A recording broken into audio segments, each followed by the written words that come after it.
Executive Director at Stand for Animals Veterinary Clinic, and we're here to do another episode of our webcast called The Fix. And we're glad you're here today, and don't forget to subscribe and give us a thumbs up and tell your friends to join us. So today our episode is going to be about retractable leashes. And this is a controversial subject, so we hope we don't make a lot of people out there mad, but we don't like them. And we are going to tell you today why it is that we don't think they're advisable to use with your dog. So first of all, let's start out and talk about what is a retractable leash. And I'm not the best because I don't use them, so I don't really completely understand how they work, but we have one here, and what you can see is a retractable leash is exactly as it is described. Retractable, which means the leash part goes in and out. And you, as the owner, have the option to lock it so the leash won't go out any farther or release it. So that's what we're talking about, these kind of leashes. And a lot of people really like them because they feel like it gives them the illusion of freedom. And they have a lot of opportunity to let their dog do a lot of different things. And it feels like that's really kind of a great thing. It's a lot less work for you as the owner to be able to do that. And sometimes you have this feeling that it gives your dog a little bit more latitude when they're out walking with you. But the truth is, in this case, the juice isn't worth the squeeze. The benefits do not outweigh the downside to using them. And we'll talk about today why it's not advisable. It's not advisable for you as the pet owner, and it's not advisable for your dog. So the reason that it's not great for your dog, first and foremost, is because it is actually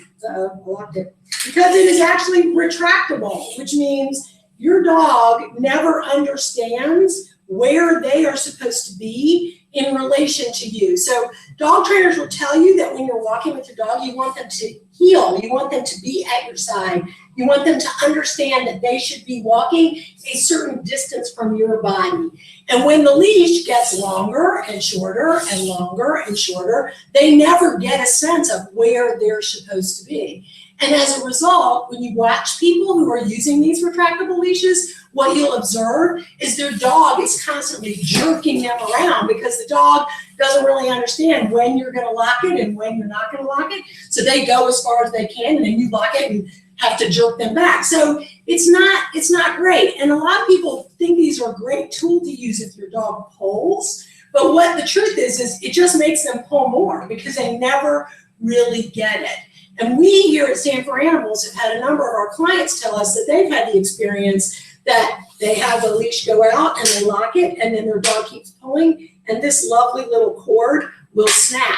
And then you've lost complete control of your dog. And you can well imagine if it goes all the way out, your dog doesn't know when it's going to stop. Your dog keeps pulling, it jerks their neck.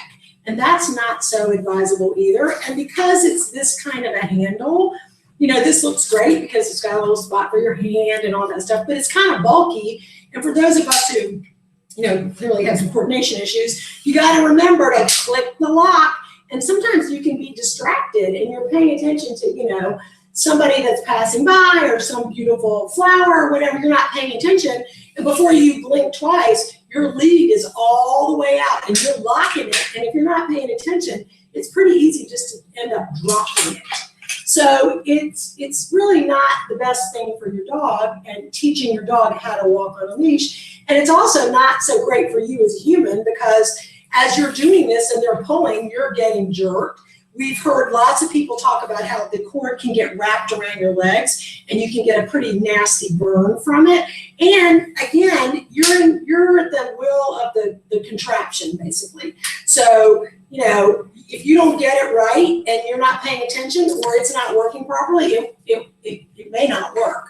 So a standard leash is just an easier, better thing to use. And if you want your dog to have a little more latitude, you can buy a 12-foot leash and let them, do their thing, but you've got complete control over it. And I would also dare say, and I'm sure now all the retractable leash people are going to come after me with a stick, but they're probably a lot more expensive than a regular leash is as well. So, not so great. So what we're going to do, because we always like to throw in a little twist here, is because we won't use them on a dog, we don't have a dog to demonstrate, but what do we have? We have Nora and Austin, who have agreed to be our guinea pigs or guinea dogs or whatever we call them, and they're going to show you a little bit about why in real life this isn't so great. So first we're going to pretend that Nora is the dog pet owner and Austin is going to pretend to be the dog, and we're going to show you what we talked about in the beginning, which is if Austin's walking on his way and the retractable leash goes out and then Nora locks it, you can see it kind of jerks him back. And if he decides that, let it out a little bit more, if he decides that he wants to go the opposite direction and it's already out, he can easily wrap her up in this, and she can easily trip, or she can get those burns that we were talking about happen when it goes around the legs. And then let's see it go out again, and don't, lock it and kind of jerk it, and you can see it. She dropped it, and voila, your dog is gone. So as you can see, they're just not. We would say that they're really not the best thing for anybody to use, and we'd advise you to just get a standard leash and walk with your dog on a regular leash. It's just better for you, and it's better for them. So thank you very much for joining us today. Don't forget to subscribe, give us a thumbs up, share it with your friends. If you have any questions, you can certainly use our chat box for those. We'll get back to you about that stuff in real time. And as we said, make sure, if you can, to tell other people, because right now we think there's like 4 people watching. Have a nice day, and we will see you next week.